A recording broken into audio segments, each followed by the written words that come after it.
try. I don't know how else to show you that our love could be real. I'll be eternally faithful.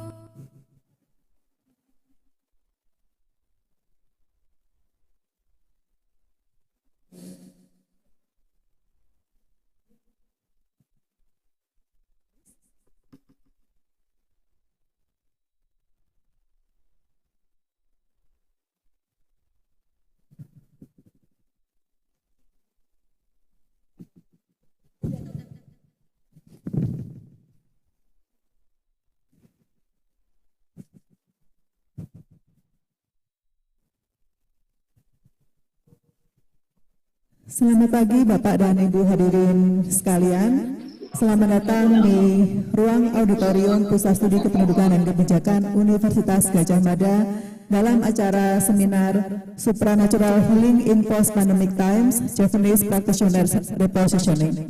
Kepada yang terhormat Bapak Agus Joko Pitoyo selaku Kepala PSKK UGM, kepada yang terhormat Bapak Dr. Pandey Madikuta Negara, yang terhormat Ibu Prof Judith, selamat datang Ibu. Yang terhormat Bapak dan Ibu hadirin sekalian yang hadir secara luring di ruangan auditorium ini maupun yang hadir secara daring di Zoom. Sebelum kita masuk kepada acara seminar, sebelumnya kita akan membuka acara pada pagi hari ini dengan sambutan. Sambutan akan disampaikan oleh Bapak Dr. Pandey Madikuta Negara. Kepada Bapak Made, kami persilahkan.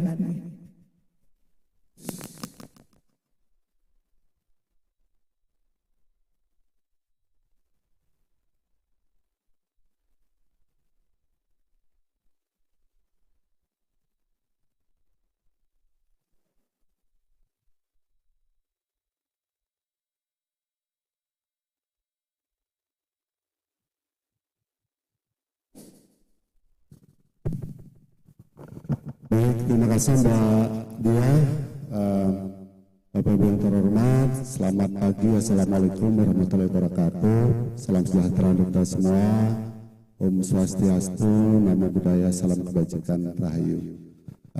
Senang sekali pada pagi hari ini yang terhormat Bu Judith, Prof Judith dari Jerman terbang khusus ke Jogja untuk share pengetahuan, pengalaman dalam ini luar biasa sekali. Kita beri tepuk tangan dulu ya untuk Bu Judith.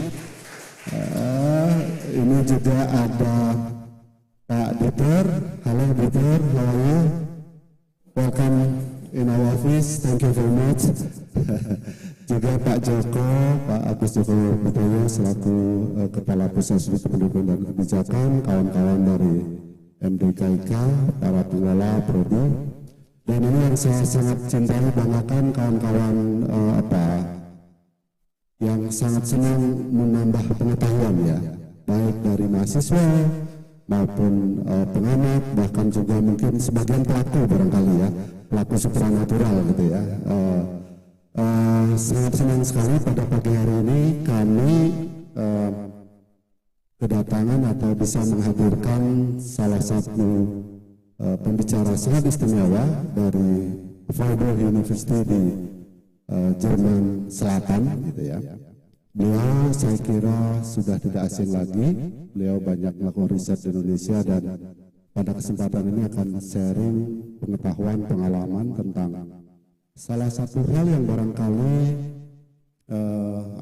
perlu kita dengarkan bersama, terutama adalah berkaitan dengan supranatural di era COVID atau after COVID dan sebagainya. Satu tema yang saya kira akan sangat menarik sekali. Bu Judith ini sebenarnya juga menjadi rangkaian dari seminar series kami, karena pada tahun ini Pusat Studi Kependudukan dan Kebijakan berumur setengah abad, jadi 50 tahun. Saya kira Bu Judith sudah hadir di Pusat Studi ini mungkin seingat saya ketika Pusat Studi ini mungkin berumur belum ada 20 tahun barangkali, tahun 90 kira sekian ya Bu ya.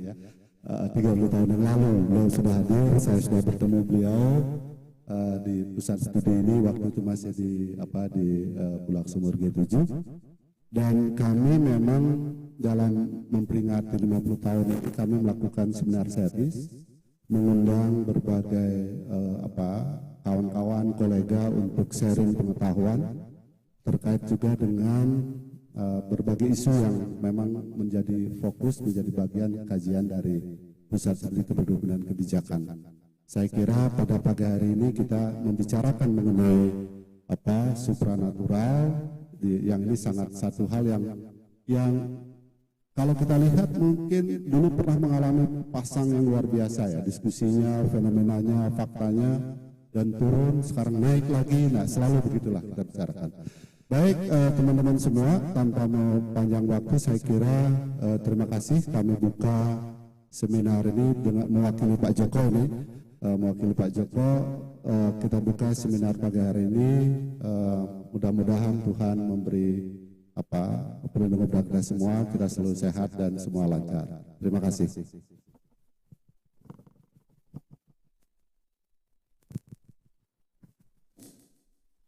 Terima kasih kepada Bapak Dr. Pandey Made Kutanegara atas sambutannya. Baik Bapak dan Ibu hadirin sekalian, kita masuk kepada acara inti pada pagi ini, yaitu seminar.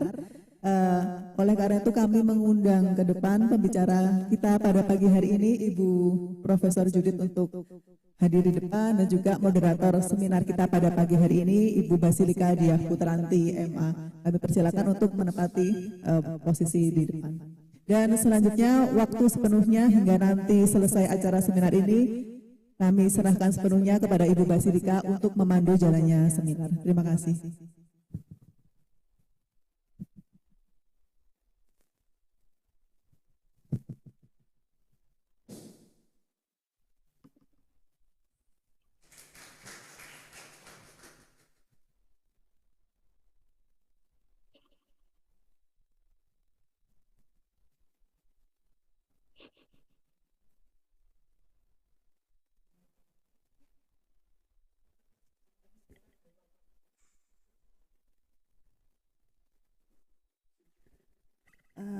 Selamat pagi Bapak Ibu semua. Bapak Joko Pitoyo selaku Direktur PSKK UGM dan juga Bapak Pandey Made Kutanegara selaku Sekretaris PSKK UGM dan semuanya teman-teman di sini ya.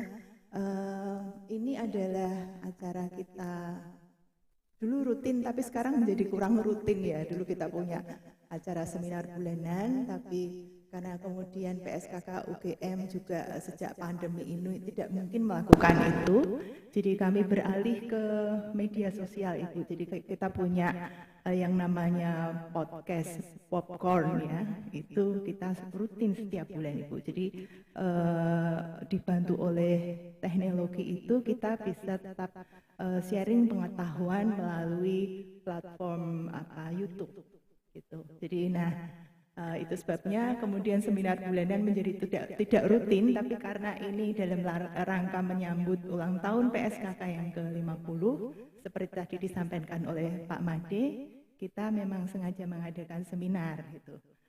Dan kebetulan Ibu Judith ini sedang berada di Jogja gitu. Beliau rutin setiap tahun ke Jogja sebagai peneliti ya, untuk selalu mengupdate isu-isu penelitian yang menjadi interest beliau. Jadi dan Ibu Judith sendiri yang menawarkan gitu untuk sharing pengetahuan. Jadi kami senang sekali menyambut kehadiran Ibu Judith. Nah, sebelum kita mulai ya, saya akan sedikit membacakan CV ya Bu ya. Saya ini ambil dari website Freiburg. Semoga cukup mewakili, nanti Bu Judith bisa memperkenalkan lebih lanjut ya. Jadi Ibu Judith ini sudah pensiun ya, jadi emeritus, pengajar di University of Freiburg, Jermani. Saya kira mungkin kalau ada yang dari FIP mungkin cukup mengenal, karena sudah kerjasama lama dengan FIP. Lalu majornya itu Ibu di bidang cultural anthropology, dan minornya di sosiologi dan psikologi. Wah, menarik sekali Ibu. Lalu fokus yang menjadi risetnya, saya kira banyak sekali ini ya. Jadi kalau saya bacakan mungkin beberapa aja. Jadi ada cultural globalization, ada gender, religious dynamic, popular culture, anthropology of disaster, lalu transnational collaboration, student migration gitu. Tapi yang menarik buat saya di sini adalah pada tahun 1997 itu Ibu sudah meneliti tentang Ratu Kidul dan sudah menjadi buku ya Ibu ya. Saya kira ini sangat relate sekali dengan topik yang akan kita bahas kali ini ya, tentang supranatural healing gitu. Nah, Bu Judith juga punya riset spesial di lapangan gitu ya, itu yang meliputi Southeast Asia, jadi baik di Thailand, Malaysia, Singapura, Filipina, dan juga Indonesia. Oh, Mongolia juga ya. Nah, di Indonesia ini seperti tadi saya katakan, Ibu Judith setiap tahun selalu datang ke sini untuk melakukan riset. Juga punya kolaborasi riset selain dengan UGM, juga dengan UNHAS, dan juga dengan UI. Ibu Judith juga mendapatkan banyak penghargaan akademik ya, baik di Jerman atau Eropa secara umum dan juga di Asia. Nah, Ibu mau pakai bahasa apa ya untuk presentasi? Bahasa Indonesia? Inggris ya? Ya, karena yang saya baca menguasai bahasa Jerman, Inggris, dan juga Indonesia. Tapi sepertinya Ibu mau presentasi dalam bahasa Inggris, baru nanti kita bisa, kalau dalam diskusi yang lebih informal, kita bisa pakai bahasa Indonesia gitu. Saya sendiri pakai bahasa Indonesia aja ya Bu ya.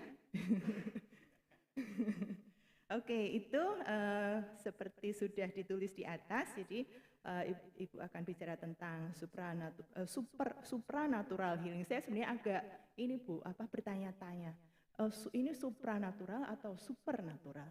Ya, ya, ini karena berbeda ya. Nanti Ibu bisa menjelaskan apa yang dimaksud di sini, apakah supra atau super. Lalu sedikit kalau saya baca dari PowerPoint-nya, Ibu nanti sepertinya akan melihat secara historis juga ya, karena ada penelitian yang tahun 2011 dan dilanjut di masa pandemi. Dan ini akan sangat menarik karena Bu Judith mungkin akan melihat kontestasinya, bagaimana perubahan peran positioning dari supranatural healers ini. Oke, supaya tidak berlama-lama, mungkin sekitar 30 menit cukup Ibu? Atau monggo fleksibel aja. Ya boleh, lebih boleh. Kita punya waktu sampai jam 12 untuk termasuk diskusi. Ya. Monggo.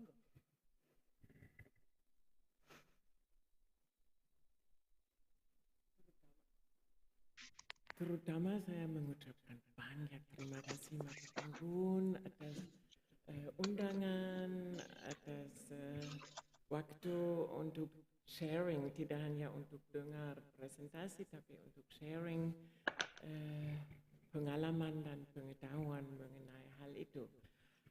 Seperti Mas Made sudah menyebut, persis 30 tahun yang lalu saya diundang oleh PSKK pada waktu itu dengan DAAD, German Academic Exchange Service, und selama 3 atau 4 minggu sejauh saya ingat untuk kasih beberapa workshop mengenai Women's Studies. Pada waktu itu belum disebut Gender Studies, pada waktu itu masih Women's Studies. Itu pas dengan hari Women's Day, hari internasional kemarin. Tapi mohon maaf, hari ini 30 tahun setelah itu topiknya agak beda karena seperti disebutkan tadi, ya dalam 30 tahun ada banyak topik, banyak penelitian, dan salah satu adalah yang ini, yang mengenai supernatural, paranormal, ya macam-macam istilah yang nanti kita bisa berdiskusi.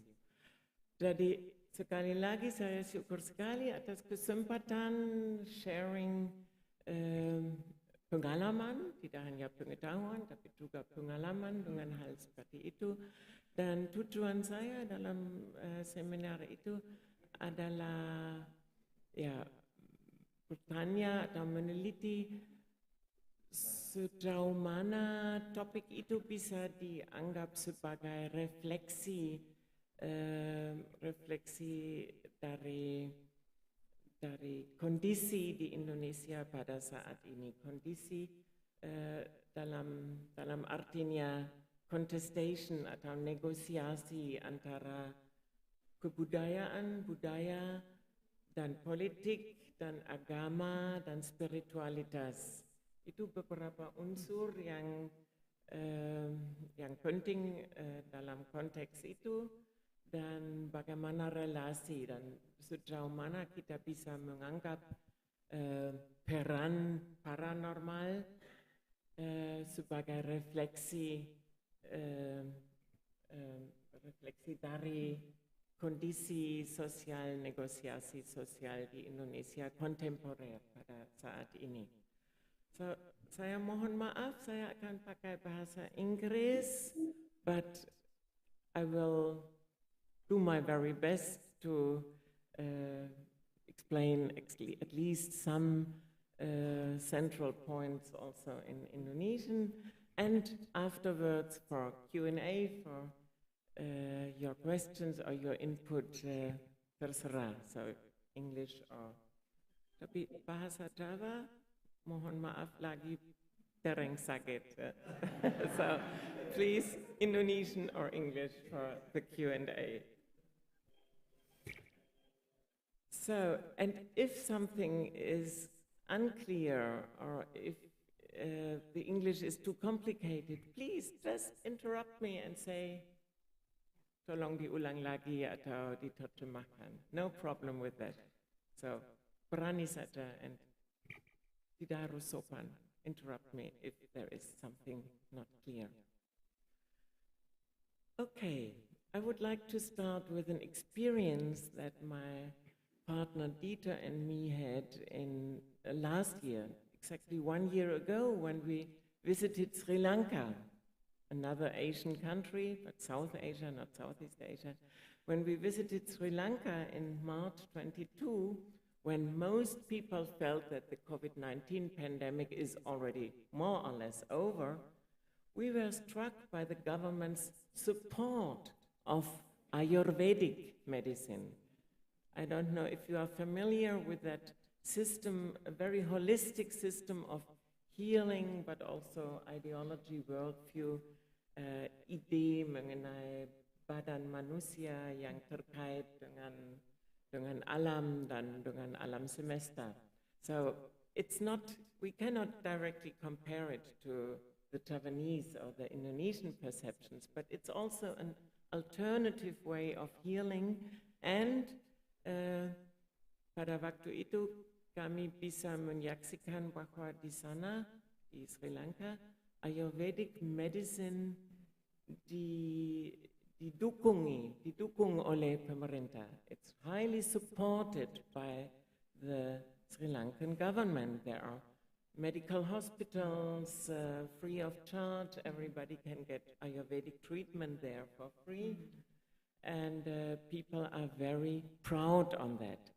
And this is a kind of, I would say, or not only a kind of, this is an obvious difference to the conditions here in Indonesia, where the alternative medicine and especially the supranatural, paranormal, supernatural approach to healing is, let's say it's not supported, tidak didukungi, not supported, tidak didukungi atau tidak didukung oleh pemerintah. Maaf, so that's the reason why I speak in English. So, but there is also the biomedical episteme, so healers and healing methods are also classified in a hierarchical way. So even there, the so-called Western medicine has a better reputation. Banyak orang kaya lebih senang dengan medicine kebarat-baratan. So it's not that there everything is equal, but it's different to hear that there is less hierarchical system compared to Indonesia. But this hierarchization, hierarchy between so-called Western and so-called traditional medicine resonates with what we can find here in Java, and I did not systematical research, but I explored that topic already a bit in September 22 last year, and now recently from January to now, when again we are here on holiday, but we met several paranormal, and I had a few interesting encounters, and I would not call it a qualitative interview, I would rather say ngobrol. So I could also share pengalaman with beberapa paranormal and also with the Ketua FKPPAI, the Forum Keluarga Paranormal dan Penyembuh Alternatif Indonesia yang ada di Jakarta, and the Ketua Jawa Tengah in Solo just recently. So, in sharp contrast to Sri Lanka, the alternative medicine has been systematically marginalized in Indonesia and discriminated against by the Indonesian government in recent years. This is most obvious for spiritual healers. Again, you can call them dukun or paranormal or supranatural, who are hardly visible in public sphere anymore. A decade ago, 10 tahun yang lalu, the situation was still quite different.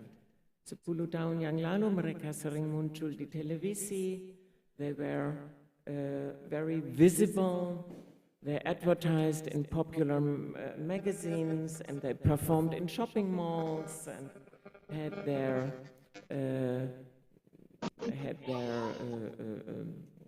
offices everywhere, and we could meet them, and they had not there was no necessity to hide themselves from the public stage. So, because of that experience 10 or 11 years ago, I expected that these people would become very prominent and very important during the pandemic. Because after all, in the beginning, even the medical doctors did not really know what is this COVID-19 or corona. So all of us were very insecure at that stage, and I expected that the paranormal would come to the stage and would be very prominent and would explain what's going wrong in our society or in the world, why this pandemic or this pagebluk would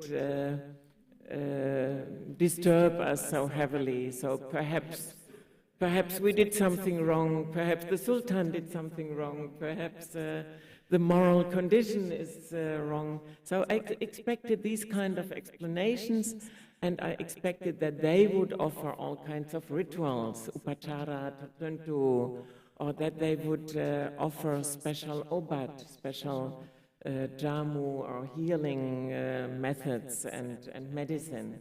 But all this was not really the case, at least from a distance, because I could not come to Indonesia for obvious reasons for 2.5 years during the pandemic.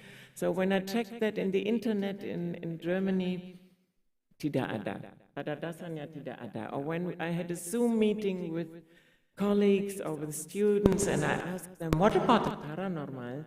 They would say, tidak muncul, not visible, they are not important. So there is not much information. We have information from the government, from the medical system, but not from this part. So my central question, please, the next slide. Oh, belum ini. Only the second, the first one after. Go back, please. The question, the central question for today. Go back, please. Lagi. Sebelumnya. Yang pertama mungkin ya. Ya. So the research question, or the very simple basic question, is how do the paranormal practitioners or the alternative healers position themselves in the religious, in the social, the political and economic culture in contemporary post-pandemic Java? So I'm interested in their narratives, in their versions, in their reinterpretations and their representations and practices, their everyday politics of rationality, as well as their situatedness in the global discourse.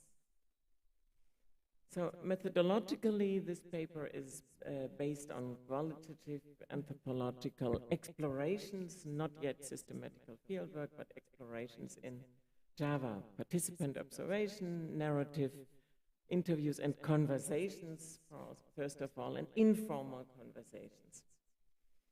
And, of course, altogether, nearly 40 years of regular visits to Java and to Indonesia. The theoretical reflection refers to ontological issues, so how do we explain the world, what is seen as real or as reality, and I strive to make sense of the local empirical data by focusing on the diverse, dynamic embeddedness of emic worldviews, as well as a reflection of, thank you. Kalau kurang jelas, please let me know if it's too loud or too less. Suara di belakang, tolong. Yeah.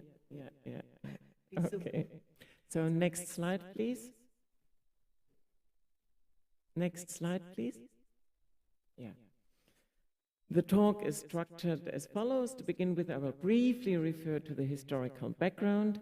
After that, I will juxtapose what I found in 2011 and 2022-23. And finally, I will conclude with a few general reflections. So, talking about the historical background, also, I'm not a medical anthropologist, but I find it important to emphasize how long-lasting both the entanglement and the competition between biomedicine, often designated as Western medicine on the one hand, and so-called traditional healing is. Actually, Asian and Western medicine have very similar paths. So the Greek, Arabic medical theories are based upon humoral concepts. That means concepts that refer to fluids in the human body. So that was their concept of human medicine. And that reached Malaya along with Islam by the 14th century already. So this Islamic healing attempted to deal with illness according to a rational scientific approach, which located health problems in the natural world. Nonetheless, all over Asia, there was a coexistence of folk curers and educated ones. So, orang yang lebih populer di desa-desa, ada kerjasama, tapi juga ada kompetisi dengan yang dengan pendidikan lebih tinggi. Next slide, please. Oh no, this one. No. It's the other one. No, before. Yang sebelumnya. Yeah. So, talking about Java, the colonial medical hegemony was most crucial. In the second half of the 19th century, Western medical training was given to Javanese men, only men then, in order to replace the traditional healers, the traditional dukun. There were several institutions for education of the very first Indonesian or Javanese doctors, and interestingly enough, these young men who were trained in Western medicine, they were also the first, and in the so-called rational thinking, they were also the first ones to develop a national consciousness against the colonial system. So they were the finders of Budi Utomo in 1908, and they kind of initiated the first or the early struggle for independence. So this ambivalence between Western rational thinking and consciousness or awareness of local wisdom, how we sometimes call it today, has already roots in these years. Thus, on the one hand, they learned from the West, on the other hand, they criticized and rejected colonial suppression.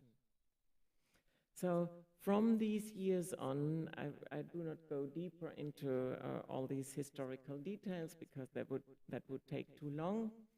But from these years on, we have this kind of parallel structure and sometimes competition between the Western medicine or the Western-oriented medicine that has been appropriated here, of course, as well, and the traditional system.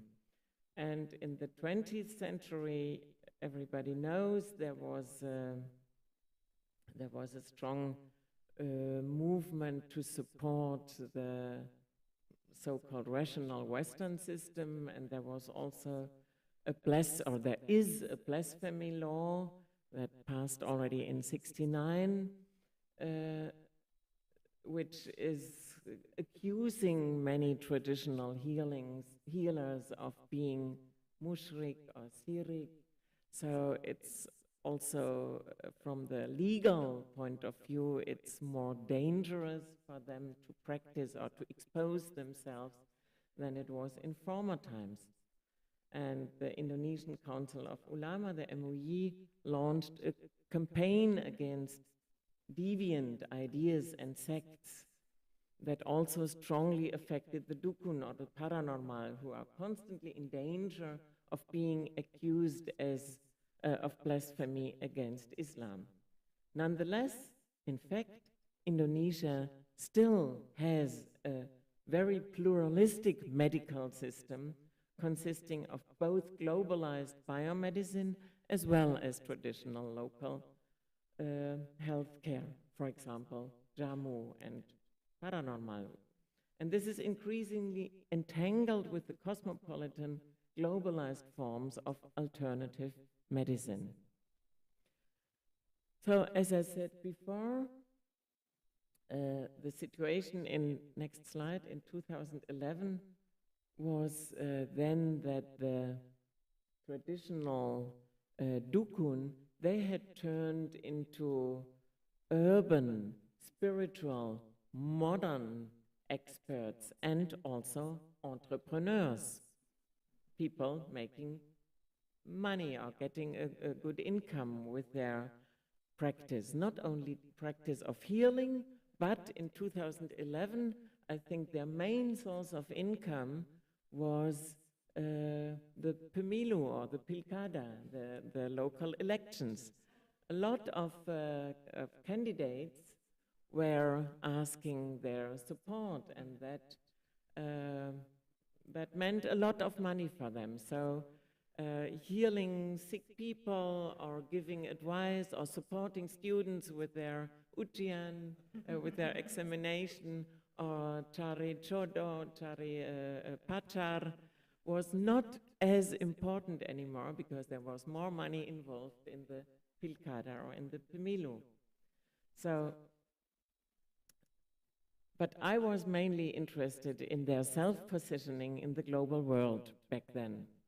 So obviously they practiced very hybrid forms of spirituality, not only this traditional or so-called traditional way as the dukun in the villages acted. They were borrowing and combining techniques from both local and global origins. So there was a lot of global esotericism and popular psychology, emphasizing the practical efficiency of spirituality for this worldly success. So not only spiritual things that are a bit distant, but very practical problems that are connected to the everyday needs and problems. So they practiced an assemblage of tradition and modernity, locality and translocality, religion and mysticism, spirituality and business, and global esotericism and popular psychology. Apart from healing diseases, They treated family or marriage problems, financial troubles, career advancement, and, as I said already back then, also the political and electoral success. Like other therapists, the paranormals strive to appease their clients' expectations, desires, and sensibilities. What they offer is an eclectic range of techniques, general life and moral advice, traditional and local knowledge, stability, all kinds of rituals, and, of course, their respective remedies. Not only jamu, but all kinds of, it can be special pusaka, or it can be special mantra or doa, di atas air, or what. It differs from person to person. Not seldom they are suspected to not only be benevolent, but also apply so-called black magic, yang ilmu hitam, and also to exploit female clients sexually. So, right. In 2011, my para or supranatural interlocutors often referred to their supernatural knowledge, their ilmu gaib, and to the Javanese notion of rasa that's going beyond rational cognitive ways of knowing. Rasa, as all of you know, is a mystical, intuitive, and embodied form of knowledge and understanding that was by some people juxtaposed to rationality. So they created a kind of dichotomy between ratio and ratio. Accordingly, Eastern people use more rasa and Western people use more ratio, more rationality. As, for instance, one person said, in the human brain there are two parts. One is called rasa, one is called ratio, and when rasa is developed, it leads to religiosity and arts. When ratio is developed, it leads to scientific knowledge and technology.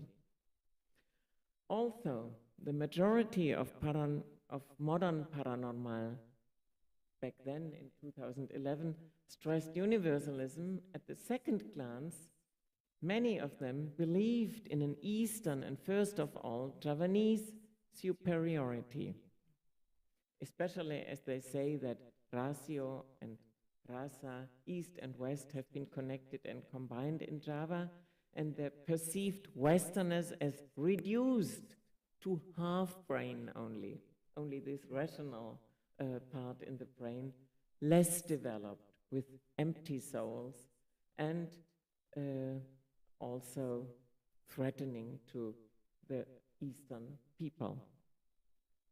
What remains to be asked is what these paranormal interlocutors mean when they refer to their spirituality. So, makna spiritualitas ada apa bagi mereka?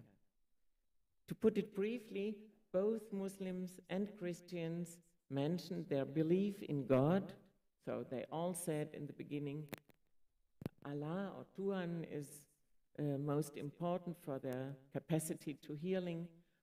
But most of them emphasized clearly their special mystical relationship with certain spirits, with makhluk halus. First of all, this relation guaranteed their abilities to heal and to give advice and to support in social, financial, and political affairs. So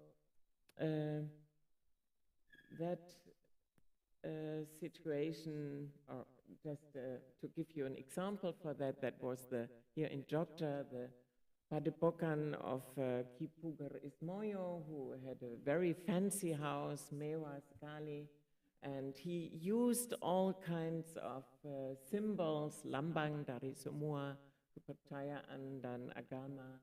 So it could be Chinese, it could be Semar, the Javanese. Next one. It could be him being a very strong man with the Muslim and the kraton outfit. Next one. And he used, of course, also Ratu Kidul. I always meet her when I'm in these places, so that refers back to my first Penelitian. And he was very well known and very successful back then in 2011. But where in these years it was very easy to find people like him in Jogja and everywhere in Indonesia. But it turned out to be not that uncomplicated anymore now after the pandemic. My first impression, therefore, was that they have more or less disappeared. Wait a moment, that comes in a minute. But then I was told that there is still at least one in every kampung. Masih ada di setiap kampung, masih ada paling sedikit satu orang pintar atau dukun atau orang tua atau dukun atau paranormal. So it's a bit confusing. On the one hand, they disappeared from the public stage, but at the same time, in the everyday life, they are still integrated. And I learned from the before-mentioned FKPPAI, the Forum Keluarga Paranormal dan Penyembuh Alternatif, that they still have more than 5,000 members. And the Central Java branch has more than 300 members. So these people who are organized in that institution are also still quite numerous. In any case, now we hardly find any advertisement, tidak ada iklan lagi, there are no TV shows, setahu saya tahu, tidak muncul di televisi lagi, and the newspapers report mainly in a very critical tone on dukun and paranormal. For instance, the next one, please. For instance, last year, a hot issue in last year was this very eccentric magician, the Pesulap Merah, who blamed the dukun to be charlatans, use tricks and cheat their clients. So this resonates with the widespread accusation among themselves, because they also often say that that the other ones are cheating or penipu. So it's always, I am the tutur one, but the other ones do it only for money and they would cheat people. And now when I talk to them in 2002, 2003, they would, all of them would say in the beginning, or would emphasize in the beginning, that they only practice with the help of Allah or of Tuhan. So they would not give any sesajen, any offerings anymore. Tidak ada sesajen, tidak ada kemenyan atau dupa. So they would all emphasize that and explain to me that they only berdoa and only Allah can heal a human person. But already after half an hour or paling lama 1 jam, they would show me the offerings that they use, and they would invite me to a special room where the sesajen and the pusaka are disimpan, and they would then also explain which makhluk halus would help them to support ill persons and things like this. So the official discourse is that it's 100% Islamic, and as soon as we get more akrab, more intimate, and they trust me that I do not blame them for this, they would explain that they still more or less work in the same way as they did many, many years ago. But at the same time, as we can see here, if we visit this Pagepukan, this center in Jogja from this Kuber Ismoyo, the patung, the statues are now used to store a helmet or something. And it's really run down. The place is not well kept. It's a bit dirty now, and obviously there are not many tamu anymore.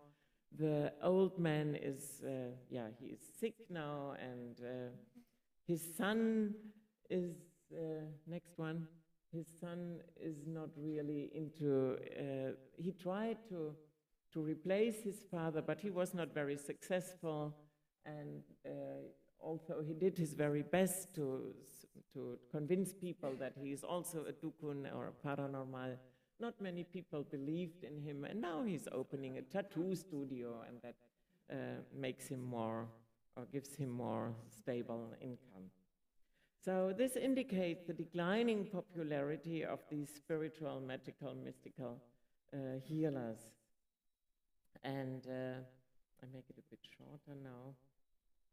But to counter that declining popularity and the dubious image of paranormal practitioners, some of them turned to other trends and offer their services not at their homes, formerly the spiritual centers, but now they would call it place for traditional medicine, tempat praktek pengobatan tradisional, or herbal clinics.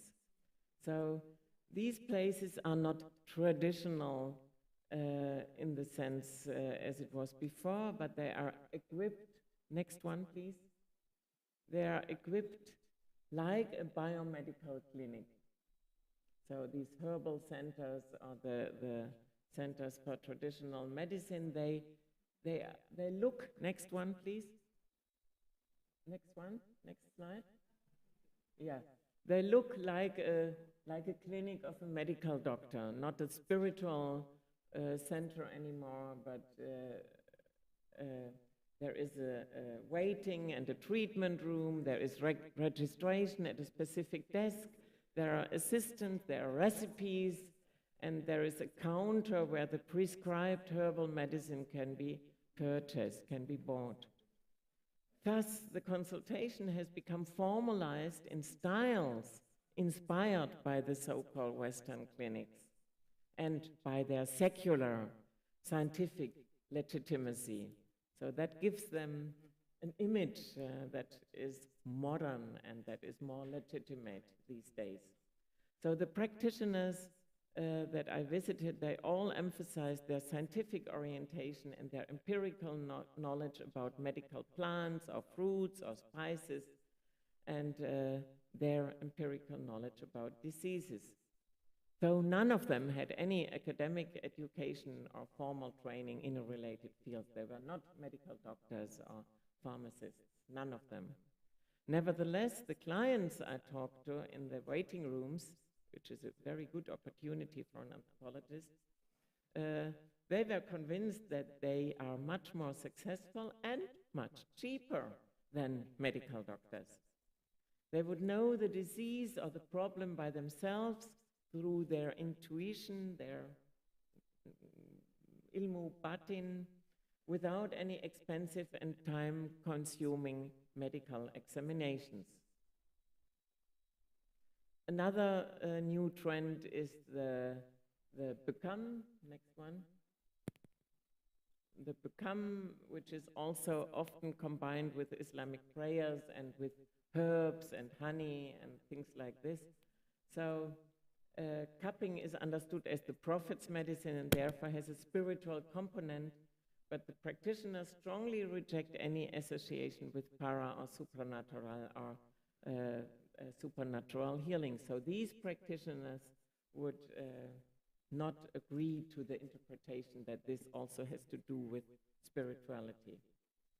Whereas these are examples for modernization in the sense of scientification and a biomedical presentation, I found also a highly professional female paranormal that I also had met in 2011, who still performed explicitly as paranormal and offered an eclectic mixture like the other ones, but she offered her service now, next slide please, in the internet. So she did her treatment over Zoom, and that was of course one method during the pandemic to overcome the government's rule to keep a distance.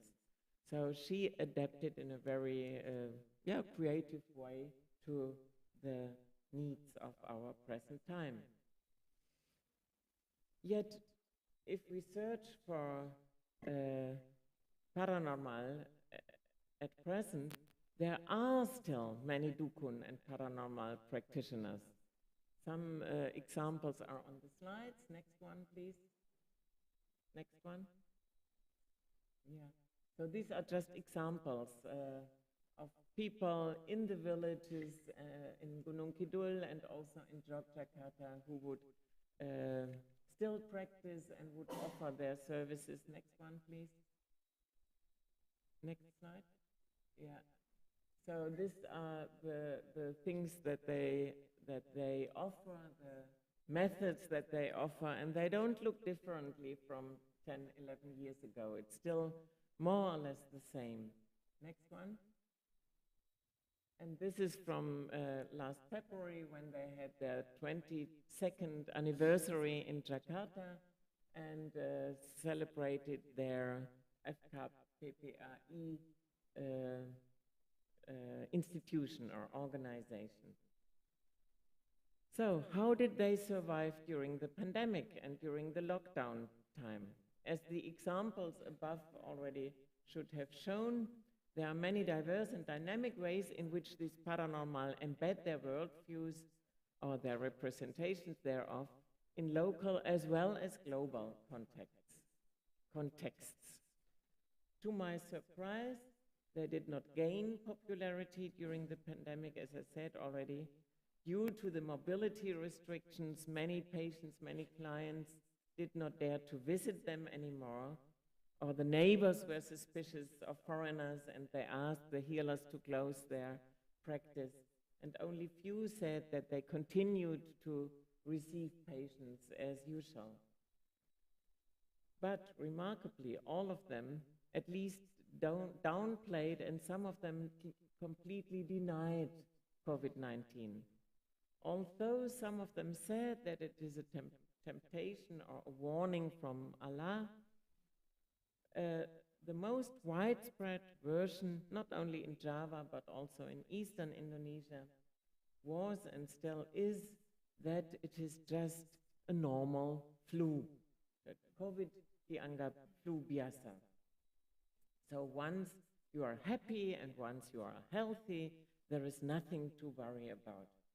Accordingly, it's just a political construction.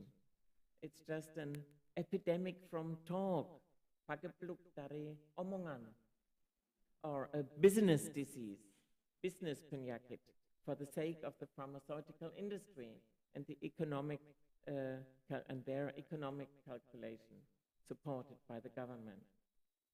Of course, the practitioners I met nevertheless had remedies and advices, first of all, for strengthening the immune system, and of course their usual explanation was that they would face COVID with spiritual energy. Kita menghadapi COVID dengan energi spiritual. So, for instance, when a COVID patient is struggling for breath, he or she should face east, where the sun rises, and let the sun's energy enter the body. Yet what I was told much more often was that apart from praying and becoming calm and happy and tenang, drinking coconut milk, consuming fruits, ginger, and all kinds of medical herbs is advisable. If you follow these advices, the vaccine would not hurt you either. So it's not only against the penyakit, it's also against the vaccinasi, which they also perceived in a very critical manner. The belief in the immune booster properties of jamu and herbs that we had, thank you, which are seen as mudah, murah, mancur, easy, cheap, and effective, raised immensely during the pandemic. The mistrust of pharmaceutical products is not new, but whereas formerly there was a normative use of binary categorizations that was depicting the natural as non-modern and the kimia, the doctor-oriented, as modern, I observed now that the herbal medication was regarded by many Javanese as the modern alternative to chemical pharmaceutical medication, or at least as a valuable complementation. I would even dare to say that there is a certain idealization of alleged naturalness. What is seen as alami has now a very high prestige and is now seen as modern, different from before. And that is in line with our global awareness of what's designated as the Anthropocene, as the destructive impact of humans on the planet, and the globalized alternative complementary healing circuit. So not only in Indonesia, but all over the world, these methods are getting new prestige.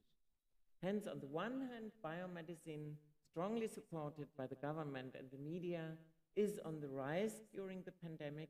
There is a medicalization. Yet, on the other hand, many people feel empowered by their references to local knowledge that gains new acknowledgement and prestige. Alternative and paranormal healing, reframed as Islamic and scientific, helps the clients to make sense of an unclear situation and to re-establish their agency, their feeling of being strong. I come to the end now. Of course, I cannot dive deeper into power relations that underlie body politics and medical treatments. Neither can I refer systematically to the notion of epistemic violence connected to the global hegemony of biomedicine. What I try to describe here is that many people in Java, the paranormal are just one example for this, do neither obey to nor completely reject or create an opposition or conflict between different discourses or different regimes or rationalities and practices. They rather turn smoothly to what I suggest to call pragmatic and subtle epistemic self-assertion.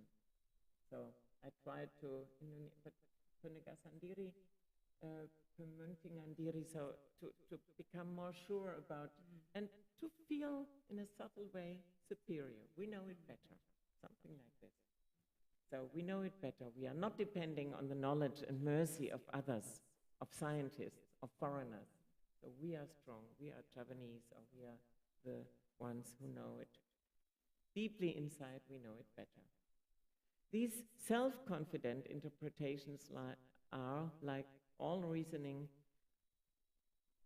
part of an, we could call it alternative rationality or imagination, related to epistemology and ontology, what we accept as being real and relevant.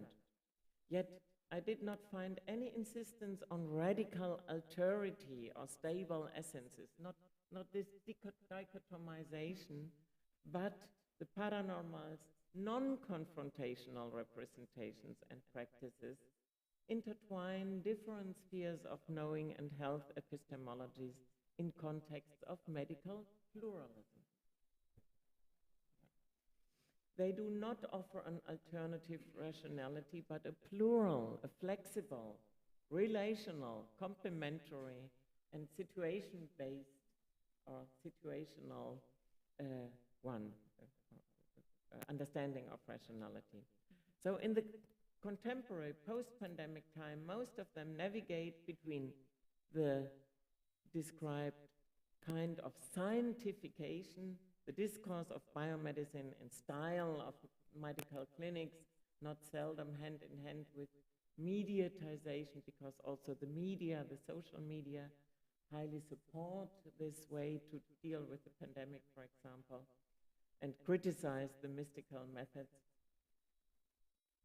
and which is what is also going hand in hand, the commercialization and to a certain extent also the masculinization, because there are more men active in this field now than before. So they combine this scientification with Islamization, including the reference to divine rationality that conceptualizes humans as servants of Allah, and modernized references to invisible presences such as spirits, a kind of modernized mysticism, or modernized approach to makhluk halus and transcendent beings. So in my perspective, such pathways would be contradictory, but these people manage to reconcile them. Bagi mereka tidak ada kontradiksi. Bagi saya selalu heran, and I ask, how can you bring that together? But for them, tidak ada masalah, itu bisa semua benar atau true. So they do not offer radical alternatives, but rather engage in epistemic processes. So, like Masmade said already 20 years ago, in Java everything is not going straight, but more like this, very fluid and flexible. I'm aware of the danger to reproduce the conventional image of a harmonious Javanese culture. So this is the old stereotype. I do not want to reproduce this.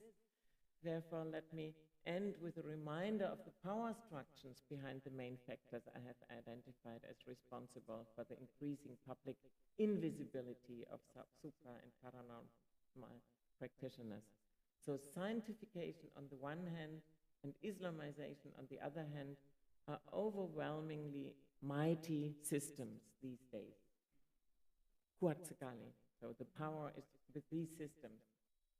We could discuss, if you wish, if the healers display just communicative or instrumental rationality in order to cope with these powerful structural frameworks. But based on my understanding of our encounters, I would rather say that the Javanese paranormal create space for self-assertion, as I said before, including a subtle claim to superiority by a variable integrative rationality that includes spiritual as well as sensual dimensions and continues to challenge the hegemonic systems of knowledge and power.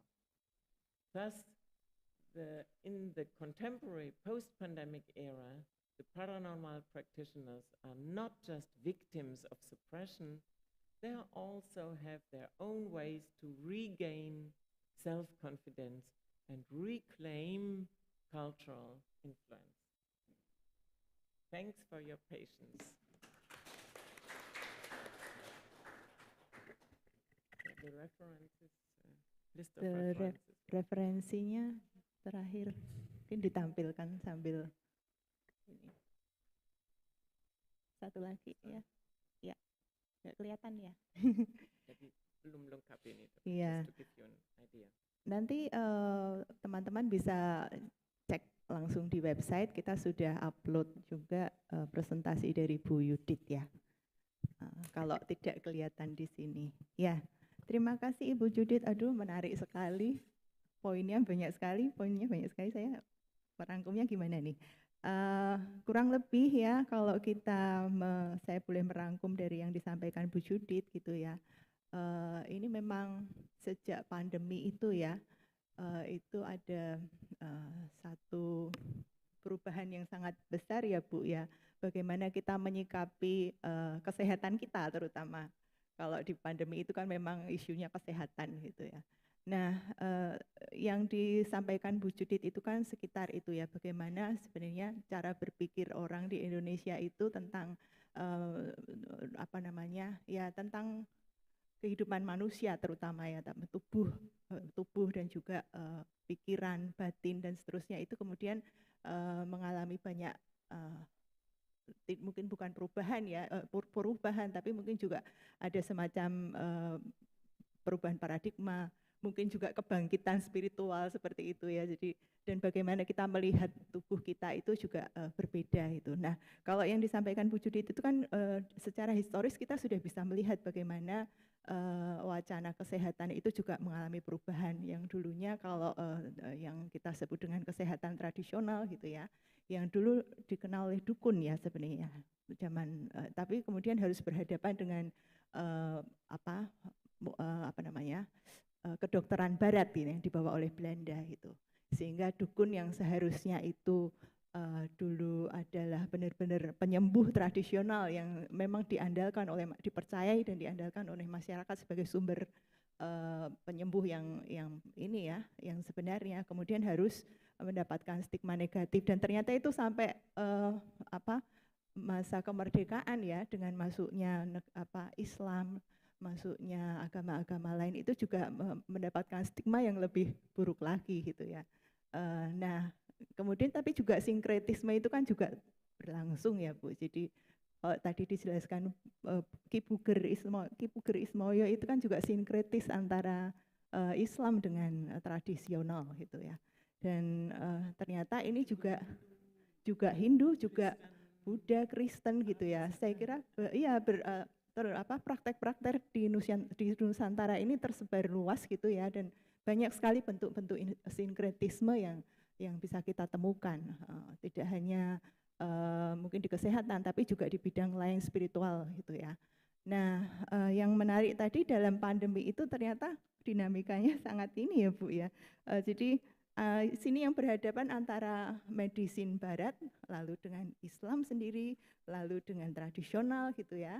Dan hari ini dalam situasi pandemi seperti apa dinamikanya, itu yang tadi banyak dibahas oleh Bu Judith gitu ya. Dan yang terakhir ternyata pilihan masyarakat itu jatuhnya mungkin bukan ke paranormal tapi pada biomedicine gitu, yang memang dipercaya ini lebih alami, lebih scientific juga gitu ya, dan dipercaya bisa menyembuhkan selain ada chemical medicine gitu yang vaksinasi dan sebagainya. Tapi itu saya sendiri mengalami Bu Judith ketika pandemi itu ya, oke, daripada takut COVID, berjemur gitu kan Bu, terus minum jamu gitu kan, terus apalagi apa yang bisa kita gali dari kearifan lokal itu yang karena kita tidak tahu gitu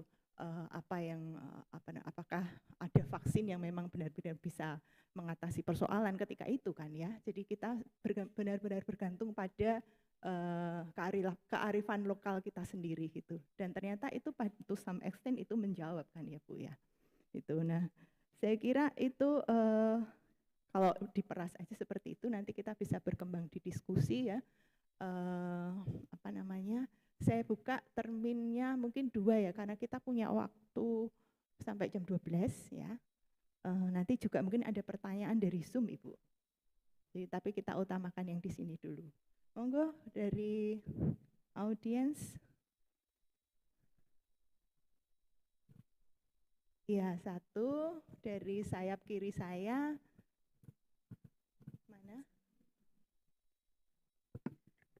Mbak Emil ya. Mas, 2. Mbak Mas siapa namanya? Ya, yang belakang Mas. Saya Bu. Saya. Iya. Mas siapa namanya? Arif Bu. Arif, Mas Arif dari? Dari OR Kesehatan BRIN Bu. Oke. Lalu Mbak Emil yang kedua, yang ketiga Mas yang di depan? Rangga. Oke. Jadi monggo Mas Arif dulu, silakan. Terima kasih Bu Judith. Saya juga beberapa minggu ini browsing masalah indigeneity, tapi mungkin agak beda dengan supranatural healing, traditional healing ini. Tapi yang mau saya tanyakan kan hal-hal seperti ini kan sebenarnya ada di masyarakat, dan banyak seperti Ibu tadi bilang waktu pandemi dia minum jamu tradisional. Jadi dalam kepercayaan masyarakat pun, dalam pikiran masyarakat itu ada, tapi dalam sistem kesehatan secara nasional itu tidak diakui gitu. Bagaimana hal-hal seperti traditional healing, seperti punya tempat, mungkin mereka masih punya tempat secara informal di masyarakat, dia menjadi top of mind dari masyarakat karena ya dengan masalah akses kesehatan dan macam-macam, dia tetap punya sesuatu punya tempat di pikiran masyarakat itu. Tapi secara formal kan mereka sangat disisihkan. Peran dukun aja tahun 70-an, dukun beranak lah yang lebih tanda kutip scientific daripada dukun yang seperti Pak yang dulu-dulu gitu. Dukun beranak aja yang permasalahan. Dalam tahun 70-an mereka diposisikan sebagai, oh ya dia bisa membantu persalinan. Terus lama-kelamaan posisi itu sampai mulai terakhir kalau saya tahu peraturan Menteri Kesehatan itu dukun beranak itu udah nggak boleh mempunyai peran dalam kelahiran anak gitu. Jadi kan secara bertahap gradual posisi-posisi seperti itu secara formal memang negara merepresi lah istilah ekstrimnya gitu. Tapi bagaimana kalau menurut Bu Judith pola seperti itu harus tanda kutip di repositioning lagi seperti tadi kata Bu Judith di terakhir, untuk meregain seperti apa mungkin secara informal akan lebih mudah di masyarakat, tapi secara informal lebih mudah, tapi secara formal bagaimana negara mau mengaku ini, mungkin kalau yang supernatural yang kurang saintifik mungkin agak susah mungkin, tapi kalau bagaimana hal-hal yang seperti pengobatan tradisional, obat tradisional yang mungkin bisa lebih lebih punya tempat lagi secara formal ya Bu. Kalau ditarik ke belakang, ditarik ke jauh kan bagaimana dia bisa diakses pakai BPJS kesehatan gitu. Intinya seperti itu. Terima kasih.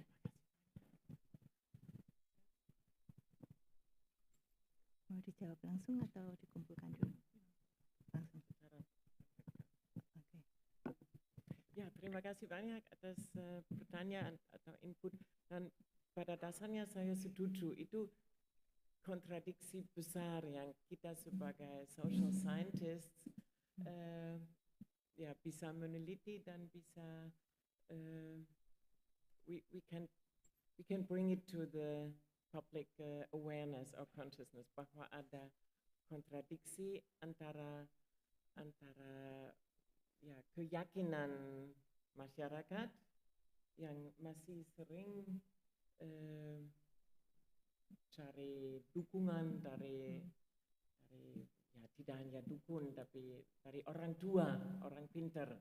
It doesn't have to be somebody who officially calls him or herself dukun. It can be just an old, wise old person. So on the one hand, a considerable part of society believes in their power or in their capacity, and they still consult them. But at the same time, the government, and not only the government, also the public media, the more conservative Islamic and also Christian institutions, and yeah, the hegemonic public discourse is against them.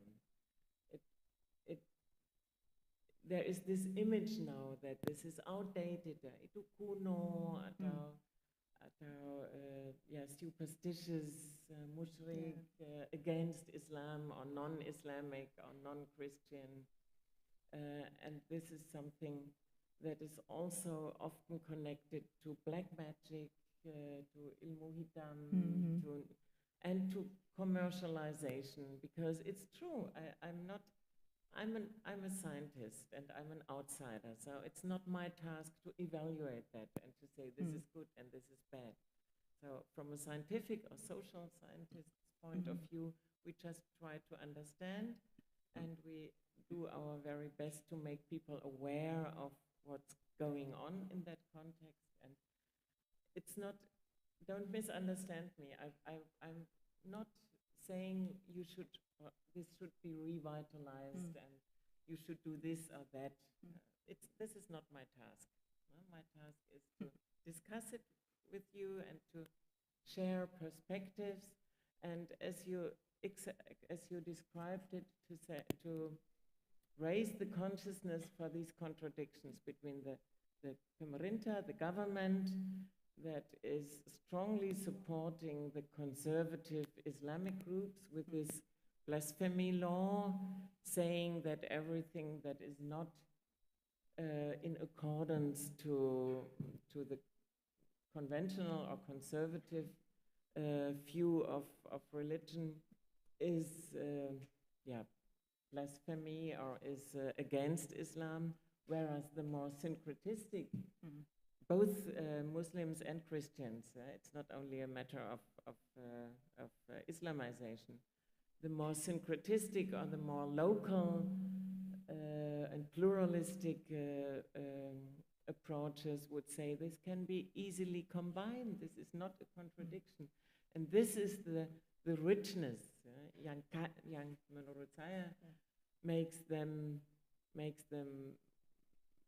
more adaptive to the plural needs of contemporary society, because our society is not only consisting of people who are 100% trained in so-called rational, so-called modern thinking. The society also consists of people who have other needs.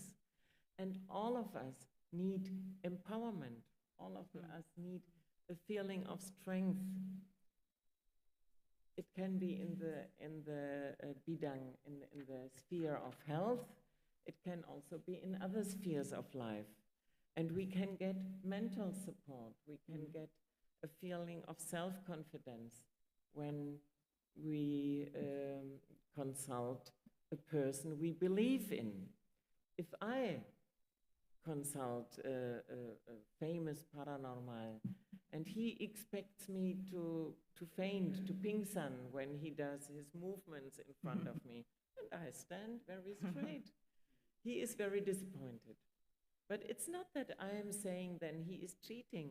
I'm saying his suggesti doesn't work with me because I'm a scientist and I'm a Westerner and I do not believe in these things. But somebody else who believes, he can truly pingsan, he can truly faint because he or she is so strongly affected by the aura, by the power of that person. So it depends on person. And we have in social science and especially in anthropology, we have the concept of subjective truth. So truth doesn't always have to be objective. What is true for me can be untrue for you. So it depends on the person and it depends on the situation and it also depends on the political framing and the economic interests. So that's why we try to include all these factors, and we, as scientists, we want to also discuss critical approaches. So it's not that we always admire everything that is spiritual or traditional. We also can put our fingers on that and say that also serves certain interests. So the pemerintah, the government, has its interests, but the penduduk, the masyarakat, the citizens, the people, all of us have different interests, and my interests are different from your interests. So what would be desirable is that we struggle for a pluralist society where all these spaces are acknowledged and can regain their public meaning and their public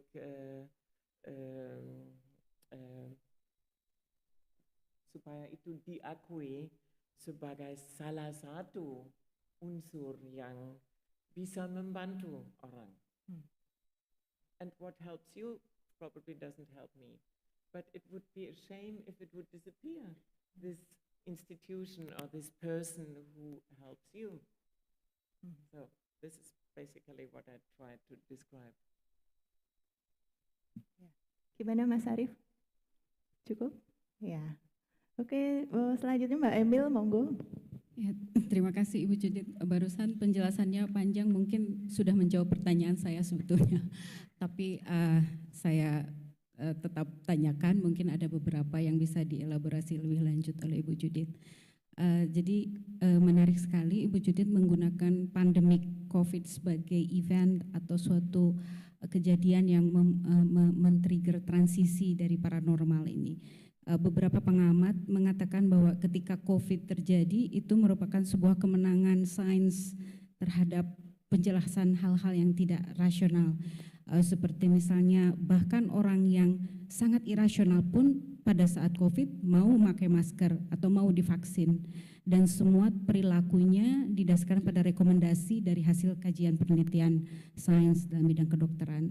Nah, tetapi dari paparan Ibu Judith mengatakan bahwa ternyata tidak sepenuhnya kemenangan sains atau rationality terhadap irrationality, tetapi yang terjadi adalah integrative rationality. Nah, mungkin Bu Judith bisa menjelaskan, tadi mungkin sudah juga disinggung sedikit, dalam tataran yang operasional itu seperti apa yang namanya integrated rationality. Kemudian apakah itu sangat khas terjadi di Indonesia atau developing countries, mungkin karena infrastruktur rumah sakit atau infrastruktur terhadap jalan dan sebagainya yang sangat timpang, membuat orang harus mencari penjelasan makna terhadap hal-hal yang irasional untuk menjelaskan misfortune atau kemalangan seseorang. Nah, yang kedua mengenai tadi di kesimpulan Ibu Judith mengatakan ada self-assertion, penegasan diri. Apakah itu fenomena atau pengamatan terhadap pelaku atau paranormal, atau itu juga diamati kepada society atau masyarakat? Kan ada supply, ada demand ya. Mungkin mereka paranormal itu practitioner mengalami transisi karena masyarakatnya juga mengalami transisi. Kalau dari pengamatan Ibu Judith, bagaimana transisi yang dialami oleh masyarakat yang sebagai konsumen dari praktek paranormal tersebut? Terima kasih. Pada dasarnya mengenai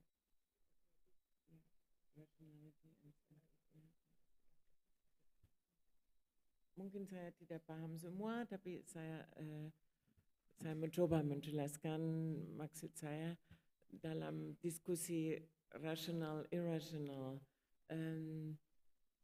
Ketika saya bertanya beberapa paranormal, kenapa ada pagebluk itu?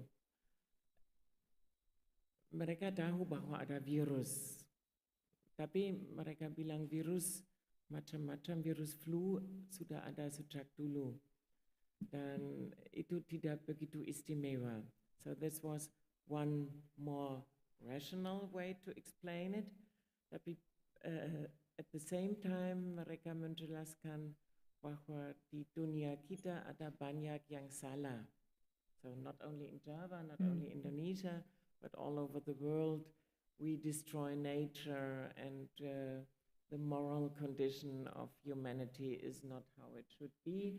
And this is the perspective on pandemic, on pagebluk, that is very Javanese, that a disease and especially a pandemic has not only this rational background of the medicals that we understand when we understand the virus, but it also has this more moral, spiritual perspective.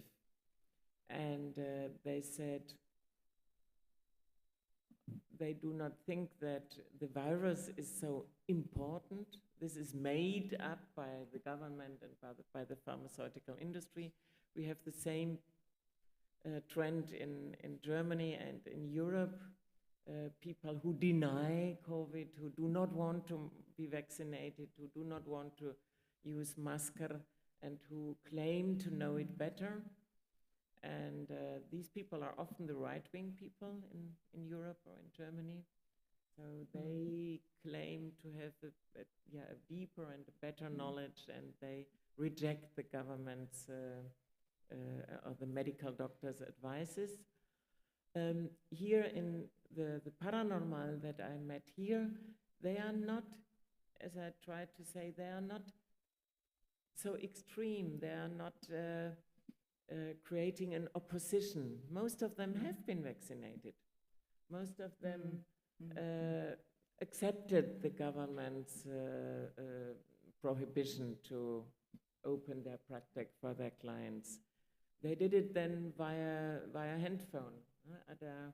Ada saran atau nasihat lewat HP. So they had a long distance mediatized way of treating people when they could not meet them directly.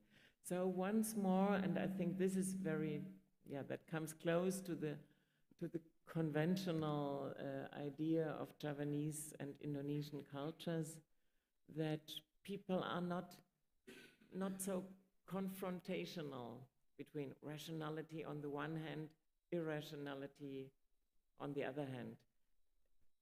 This is one kekayaan, one aspect that I really admire a lot here in Indonesia and especially in Java, that it can be both. It can be rational and irrational. It can be people can follow the medical advices and consult the dukun or drink jamu, as I always do, also do sometimes. So it's not this necessary contradiction, and that is something that should be preserved. And the media social, they work against that. And this polarization against the good and the bad and the right and the wrong is strongly supported now by, on the one hand, the conservative religious parties, the government, and also the social media that make, like this Pesulap Merah thing, they make fun of them or they accuse them and they portray them as the stupid, old-fashioned, cheating people who are morally very outdated and who are basically wrong. So they support this polarization and this dichotomy that the practitioners themselves do their very best to overcome. This is perhaps also part of their strategy to survive, but I guess it's deeper than that, or it's more than that. I guess it's their worldview that is not so controversial and not so dichotomous. Is that what you wanted to Sudah ask? menjawab, Mbak Emil? Tentang integratif rationality tadi juga sudah? Yang satu lagi mungkin ini apa namanya, pertanyaan yang kedua terkait dengan mungkin ada faktor lain selain COVID mungkin yang diamati juga oleh Ibu Judith, misalnya perbaikan atau apa ya, kondisi sanitasi hygiene yang sudah lebih baik sehingga apa namanya, orang jadi begini. Dulu misalnya kita bisa mengamati ada dua jenis dukun, satu dukun atau paranormal, dia yang mempunyai intuisi, wisdom, apa namanya, menjelaskan, memaknai sebuah peristiwa dengan hal-hal yang sifatnya transendental. Tetapi ada dukun lain yang apa namanya, sifatnya oportunistik, misalkan menjelaskan kemalangan menjadi santet misalkan. Oh karena orang yang mempunyai gejala TBC tapi dijelaskan, oh kamu misalnya disantet oleh saudara kamu yang iri dengan kamu. Nah yang seperti itu. Nah kalau dari tadi Bu Judith jelaskan ada beberapa slide misalkan sekarang rekomendasi paranormal atau herbalis gitu ya, memberikan rekomendasi untuk penyakit itu dengan apa, herbal atau ramuan-ramuan yang seperti itu. Nah, kalau dari saya lihat di sini mungkin ada pergeseran dukun-dukun yang oportunis yang tadi seperti menjelaskan penyakit karena santet dan sebagainya berubah atau mungkin hilang, dan dukun yang memberikan hal-hal yang sifatnya tadi alami atau memberikan apa ya, obat herbal dan sebagainya itu yang lebih dipercaya. Ya, gimana Ibu? Mungkin saya tambahkan sedikit dari pertanyaan saya supaya lebih apa, karena saya juga ada terkait pertanyaan dengan Mbak Emil ya. Jadi mungkin kalau saya lihat tadi di presentasi Ibu ya, ada beberapa contoh kan yang disampaikan seperti Ki Puger Ismoyo itu kan lebih, dia memang paranormal kalau saya lihat gitu ya, lebih ke mistik, dan mungkin mistiknya yang saya tadi tanyakan di awal sama Bu Judith sebelum mulai itu kan bedanya supranatural dengan supernatural apa gitu, karena kalau yang saya lihat di Ki Puger Ismoyo itu dia memang supranatural, jadi dia menggunakan kekuatan dari luar gitu, mungkin magic, ilmu hitam atau apa saya tidak tahu, tapi itu sepertinya tipikal supranatural. Beda dengan supernatural yang memang itu dibangun dari rasa dari diri sendiri gitu. Nah, tapi kalau kita lihat kayak yang tadi Beckham, terus ada jamu, itu kan lebih ke instrumental ya. Beckham itu seperti kerok kan ya Bu, kerok. Jadi memunculkan kelenjar apa? Ya, itu supaya nanti ada rasa lebih lega gitu ya, sehingga membantu penyembuhan gitu. Itu kan bisa lebih ke saintis itu, pemahamannya lebih kena gitu dibandingkan dengan misalnya apa sih kalau orang Jawa bilang jopa jabu atau apa gitu. Nah, bagaimana kategorisasi di lapangan ini pasti akan beragam sekali gitu. Dan bagaimana kemudian kita kita melihat itu dalam konteks pandemi, karena seperti di pandemi itu juga ada yang ketika membahas vaksinasi itu kan counter view-nya, perspektifnya itu dari kita sering ikuti siapa itu dokter hewan itu, virologi itu ya, dan kemudian namanya siapa sih lupa, Dokter Indro, ya Dokter Indro, dia memberikan perspektif yang juga saintis gitu, tapi kemudian untuk mengobati COVID dan sebagainya itu ada alternatif, dia bekerja sama misalnya dengan Dokter Sidi Ari Cahya. Nah, beliau ini dokter tapi sekaligus juga herbalis, Ibu Judith gitu. Jadi itu juga menjadi referensi oleh banyak orang, oleh masyarakat gitu ya. Kemudian dibuat jamunya, diproduksi dan sebagainya itu. Jadi saya kira ada banyak sekali yang Ibu sebut tadi pluralisme. Terus kemudian muncul yang namanya integratif rasional, bagaimana orang kemudian menggabungkan antara ini yang mystical, yang spiritual itu sebenarnya juga bisa dirasionalisasi, mungkin kalau pemahaman saya gitu ya. Itu. Nah, mungkin agak terkait dengan Mbak Emil tapi sedikit berbeda, mungkin bisa lebih membantu Judith untuk merespon gitu. Mencoba. Terima kasih. Kalau Anda bilang mereka oportunistik, itu benar, tapi mungkin kita semua oportunistik karena ada dinamika dalam kehidupan dan dalam masyarakat.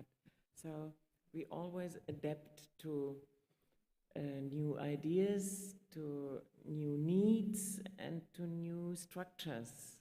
Sometimes we are also forced to deal with new structural powers. So they are opportunistic in the sense that they do not expose as they did before, don't expose anymore in the way they did before, and they are opportunistic in the sense that they would explain to me, I only pray to Allah, I do not use any sesajen anymore, and although this is not really true, after a while they say, of course I do that. So they always adapt to the situation, to the person, to the framework, to the structural framework, and they do that as a survival strategy. Otherwise, they would perhaps be completely prohibited now, or they would disappear, or they would be threatened by certain violent radicals, or whatever could happen to them. If you remember, I started to mention Sri Lanka in the beginning, because I think there we have an alternative. We have another example of a society and of a government that is proud on the traditional knowledge and that supports that traditional knowledge. And that doesn't mean that people would not be vaccinated there. It doesn't mean that there would be no medical hospitals in the Western sense of medical treatment. But they combine it and they accept it, and it makes people strong and proud on their culture, on their knowledge. And as we know also from medical doctors, if you feel strong, you will also have a good chance to be healthy. So there is this impact of, we can call it spiritual, but we can also call it mental strength that you can gain from this kind of treatment. And even in the Become, not all of them, as far as I know, but even there, not all of them, but many of them combine it with doa dulu, and with all kinds of herbs that are. So they mix it. It's a wonderful example for hybrid, what we call in social science hybridization. They mix it, and they don't see it as a conflict or as a contradiction. And I think this openness to accept different truths and different needs and different practices, not only by admiring it, but also by having a critical view on it, what can be done with it, and it can also cause harm for some people. So this is what should find more public support. I mean, now I'm saying should, and before I said I'm not here to give any advice. So mohon maaf, this is more my personal view. Oke, terima kasih Mbak Emil. Ini masih ada tiga dari Zoom ya Ibu ya, ditambah Mas Rangga. Nanti yang Zoom mungkin saya ambil satu saja karena waktunya juga sudah mau habis. Silakan Mas Rangga. Okay, thank you Judith for this seminar. So the question is not only from me but also from my friend over here, it's Ati. So earlier you mentioned about the popularity of these paranormals, and especially in the around 2011 and so, but their popularity is declining, and there are now many biomedicine healers like the herbals. And our question is, what makes them, these herbal experts, perhaps, as we call so-called herbal experts, are more popular, more trusted among the patients or among the society compared to the paranormal healers? And how do they get their knowledge on these herbs and biomedicine methods? Do they get them by experimenting, trials and error, or perhaps they also get them by some spiritual ways, as Wang said, or maybe from Laku? That's our question. Thank you. Thank you very much for this question. This is very important, and perhaps it was not clear enough, because what I wanted to say is that some people who before acted as paranormal in the sense, like, for example, this Pugarismoyo or many other ones that I met, that would have had a spiritual center, and they would have meditation, and they would have all kinds of rituals and offerings and things like that. These people now transformed their representation to this medicalized image. It's just an image in most cases. They have a herbal clinic that looks like a medical clinic. But in fact, your question is very, very good. In fact, they do not have the educational background for that. They have no academic background at all, and that doesn't mean that I don't want to diminish them. They have empirical knowledge. They have perhaps deep empirical knowledge with herbs and plants, but some of them are just the paranormal as we met them 10, 15 years ago. For example, the one that you have seen on the slide with his counter and his desk and his waiting room and his recipes, he would just touch you briefly and then he would know already what your problem is. So this is the conventional paranormal way. It's just staged, it's performed, it's represented in the way as a clinic would look like. So because there is this pressure from outside, this pressure of modernization, though you get only prestige when you perform in the way as a medical doctor would do. So that's why I think this is their way to survive, a survival strategy again, an opportunistic way, if you want to express it like this. But I would prefer more neutral terms.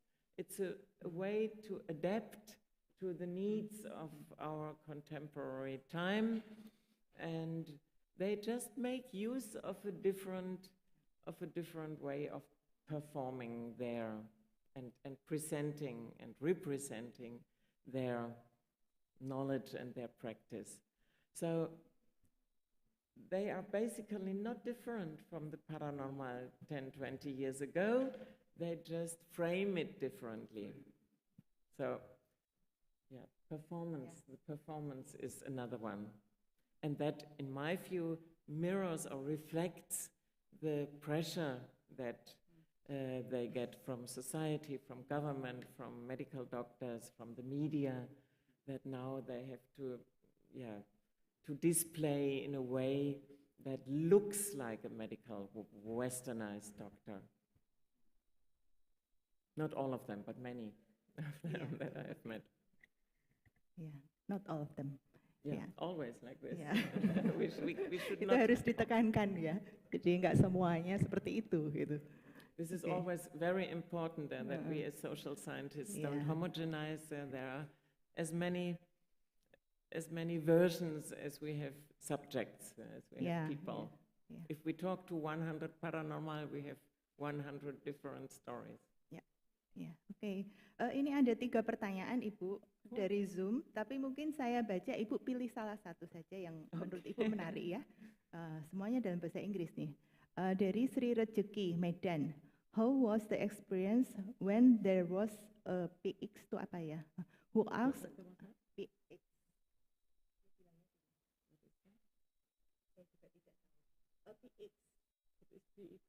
I don't know. If it's not clear, then you don't need to answer. Who asked about herbal medicine to complain about? Was it agree or allowed? The first question. And then the second, from Cahyana E. Purnama, Piki, Yogyakarta. Prof. Judith, thanks so much for your special attention to the specific and likely indigenous health practices in Indonesia among the present Javanese culture. As long your research in this area, may I ask here about its significance role of such kind of different path in medical structure in anthropological perspective in order to build health relations, not only in relation to the COVID-19. Pertanyaan ketiga from Erlina FK KMK UGM. Apart from spiritual and moral practices, can you tell us more about whether there may be social spectrum reflected from the practice of spiritual healing in Java? Can we say that this is a sign of social change or state violence or biopolitics under repressive politics? Oke, 3 pertanyaan itu. I would like to very, very briefly to respond to all of them, but could you read the first one again? Perhaps we can guess what. How was the experience when there was a PX who asked about herbal medicine to complain about? Was it agreed or allowed? I don't understand what is the PX.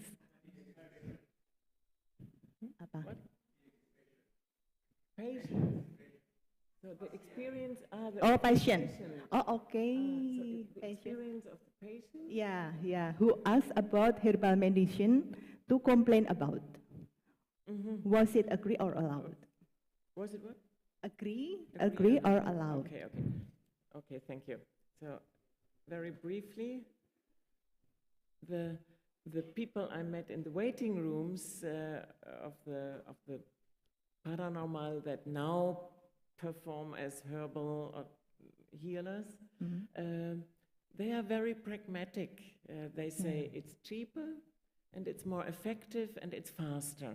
As I said before, he just touches you briefly and then he prescribes this and that herb or sometimes also fruits, but mostly herbs.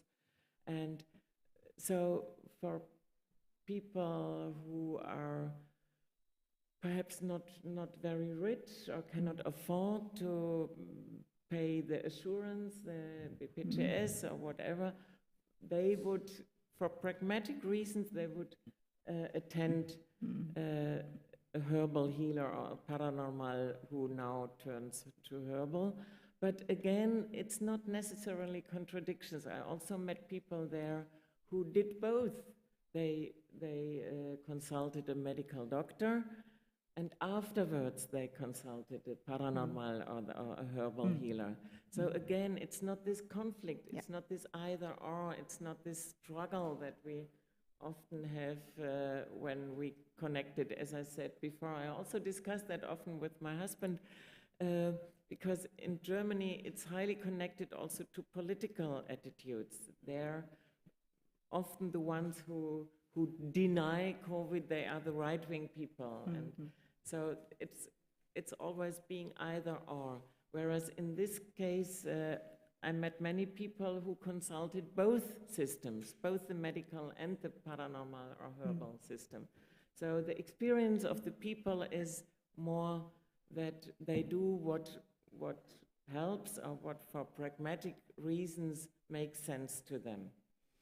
The significance for the medical structure is that I think also the medical doctors should be more aware of the strength and of the positive impact of feeling empowered that people can gain from alternative healing and alternative healers.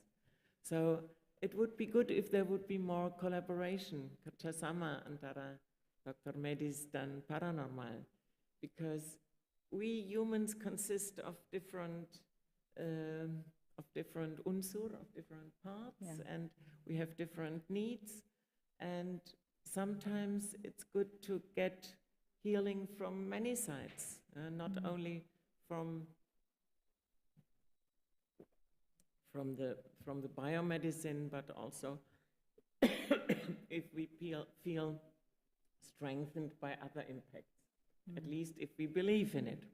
Suggestion can have a very strong impact on your mechanism to defend your body against a disease. That's what my elder brother, who is a medical doctor, explained to me. So even the medical doctor says that can help against, that can support your body to fight against a disease if you have a strong experience, a strong mental experience. And the last one is very important. So the social change that we can see here is what is most important for us as social scientists, and also, I guess, here for PSKK and for anthropologists, of course, as well. The social change is that the institutions that have the power to define the hegemonic discourse, that they, of course, transform. So now the medicalization gained a lot during the pandemic. The medical discourse gained, it is supported by the government. The government suppresses the paranormal or the local system and worldview and knowledge and ideologies. And the social spectrum, maybe I should have said that in the beginning, it's not that only poor people or rural people would attend the paranormal. That might have been the case before, but this is not true. There are all social strata, all social classes would attend. Even the politicians also. I don't know if it's true, but one paranormal said, of course Jokowi also has a paranormal. We knew it very well from Suharto, of course. He had strong support by the paranormal. But now Jokowi would not expose that anymore. He would not say that in public.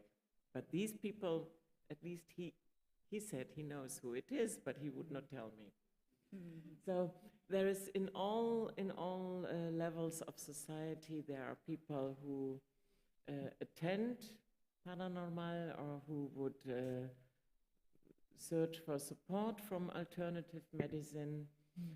But what gives prestige and what gives power has changed recently.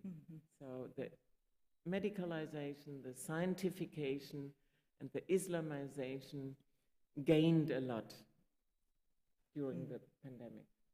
And I think this again is not the end of the story.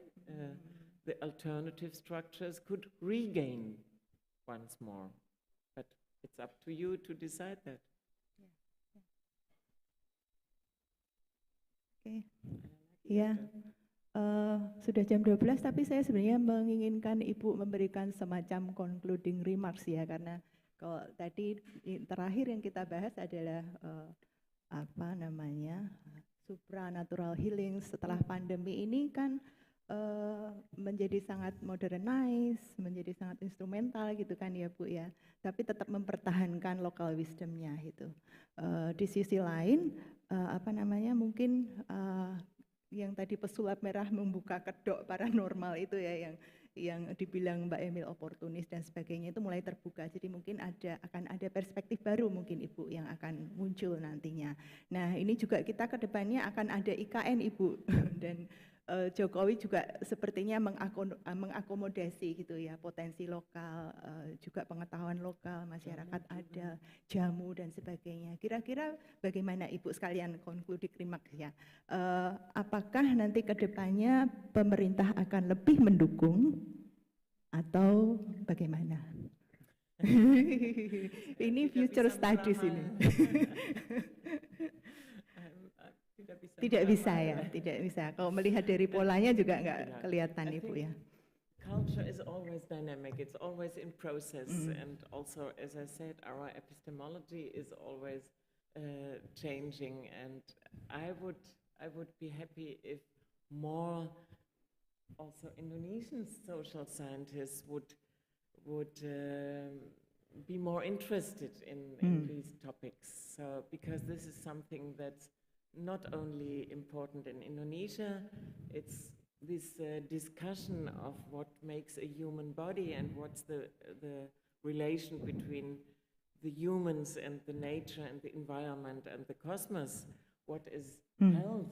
We have, but that would be another talk, we have this concept of planetary health, because our health cannot be separated from the health of the planet and the environment. And basically, not all of them again, but some of the paranormal, they express it differently, but their relation to the makhluk halus could be translated in this language.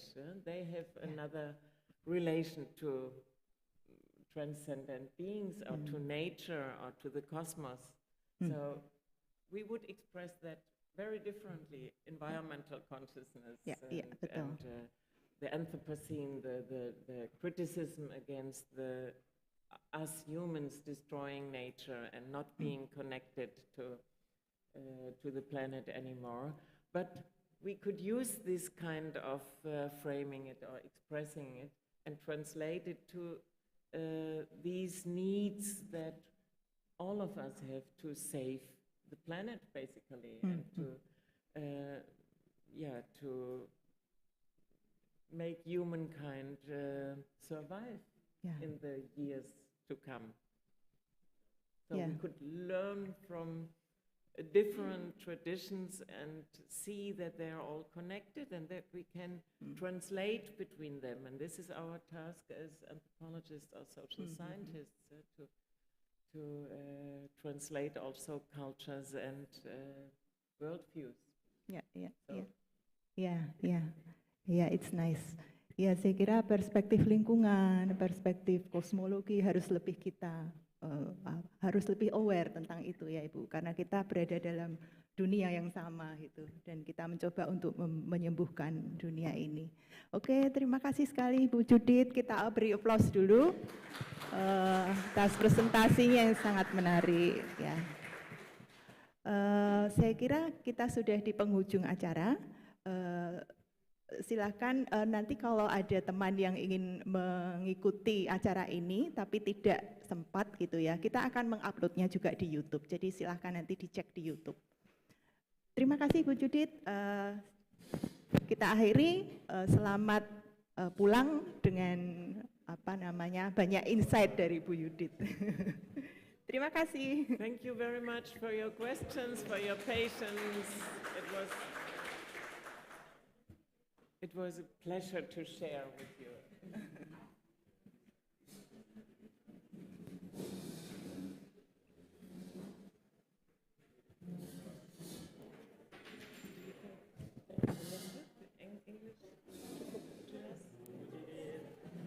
Thank you. Very grateful. I'm Hakim. Thank you. I'm part of PSKK. Manager riset. Ya, saya Senang sekali. Terima kasih. Terima kasih. Di Sarjito ada klinik Kalimusodo. Kalimusodo namanya. Oh iya. Dia ada apa itu herbal, Holistik. holistik. Aku puntur. Satu lagi apa?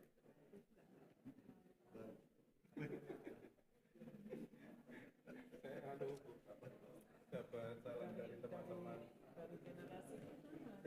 Kedua, betul.